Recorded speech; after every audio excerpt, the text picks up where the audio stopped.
স্বদেশী আন্দোলনের চেতনাকে ধারণ করে দেশের সমৃদ্ধ তাঁত ঐতিহ্য এবং লক্ষ লক্ষ তাঁত শিল্পের অবদানকে সম্মান জানাতে আজ সারা দেশের সাথে রাজ্যেও পালিত হচ্ছে দ্বাদশ জাতীয় হস্ত তাঁত দিবস। 1905 সালের এই দিনেই বঙ্গভঙ্গের প্রতিবাদে বিদেশি পণ্য বয়কট এবং স্বদেশী পণ্য ব্যবহারের ডাক উঠেছিল। সেই ঐতিহাসিক দিনটির স্মৃতিকে শ্রদ্ধা জানিয়ে 2015 সাল থেকে প্রতি বছর 7 আগস্ট পালিত হচ্ছে জাতীয় হস্ত তাঁত দিবস। দেখুন এ নিয়ে একটি প্রতিবেদন। একটি সুতো থেকে শুরু হয় স্বপ্ন বোনার গল্প, আর সেই গল্পগুলোই প্রতিদিন নতুন করে রচনা করছেন রাজ্যের হাজার হাজার তাঁত শিল্পী। তাদের দক্ষ হাতের ছোঁয়ায় তৈরি হচ্ছে নান্দনিক ও ঐতিহ্যবাহী হস্ত তাঁতের পোশাক।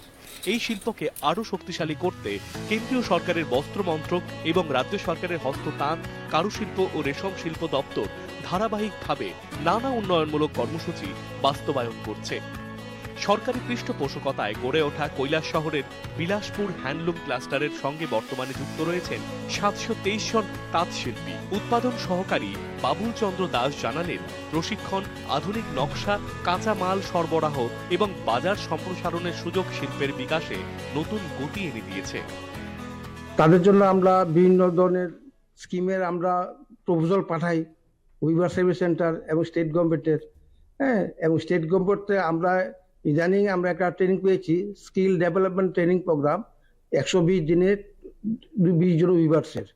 তো আমরা এই তাঁতিদের প্রোডাক্ট ট্রেনিং করার অর্থ হচ্ছে যারা নিউ জেনারেশন আছে তারা যাতে আরো এটাকে ইমপ্রুভমেন্ট করতে পারে, তার জন্য আমরা নিউ জেনারেশনকে আমরা আনি।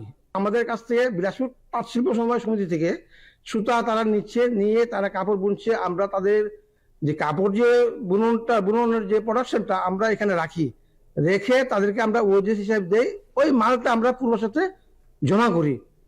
এইভাবে আমরা তাদেরকে স্বাবলম্বী করার জন্য আমরা আপ্রাণ চেষ্টা করছি এবং আমরা ভবিষ্যতে যে গ্লোবাল মার্কেটিং যেটা সেটাকে আমরা এই ইমপ্লিমেন্টিং হচ্ছে যাতে এক্সপোর্ট ইম্পোর্ট করা যায়।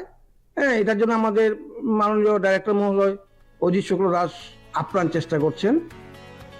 সরকারি সহায়তার ফলে তাঁত শিল্প আজ অনেক পরিবারের জীবিকাকে আরো শক্ত ভিত দিয়েছে। বিনামূল্যে প্রশিক্ষণ, সুতো সরবরাহ এবং উৎপাদিত পণ্যের বাজারজাতকরণের সুবিধা পেয়ে আত্মবিশ্বাসের সঙ্গে এগিয়ে চলেছেন তাঁত শিল্পীরা। কৈলাস শহরের বিলাসপুর গ্রামের তাঁত শিল্পী অনিতা সিনহা ও প্রভাবতী সিনহা জানান, এই পেশার মাধ্যমে তাদের আয় বেড়েছে, সংসারও স্বাবলম্বী হয়েছে। নিজেদের তৈরি পোশাক যেমন ব্যবহার করছেন তেমনি বাজারেও বিক্রি করছেন।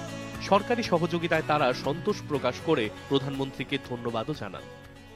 বিভিন্ন ধরনের কাপড় আমরা বাইন করি, গামছা, বেড কাভার, আমাদের মণিপুরি আছে পাসরা, আর ইনাফি যে কইটা উলনা বাঙালি ভাষায় আমরা কই ইনাফি, এটাও বাইন করি আমরা। তাঁত শিল্পে প্রধানমন্ত্রী দাম দিতেছে, এই জন্য প্রধানমন্ত্রীকে অনেক ধন্যবাদ।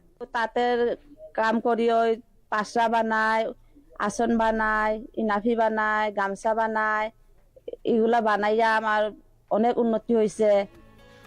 হস্ত তাঁত শুধু একটি শিল্প নয়, এটি আমাদের ঐতিহ্য, সংস্কৃতি এবং গ্রামীণ অর্থনীতির এক গুরুত্বপূর্ণ ভিত্তি। যন্ত্র নির্ভর উৎপাদনের যুগেও হাতে বোনা প্রতিটি বস্ত্রে মিশে থাকে কারিগরের দক্ষতা, সৃজনশীলতা এবং পরিশ্রমের অনন্য ছাপ।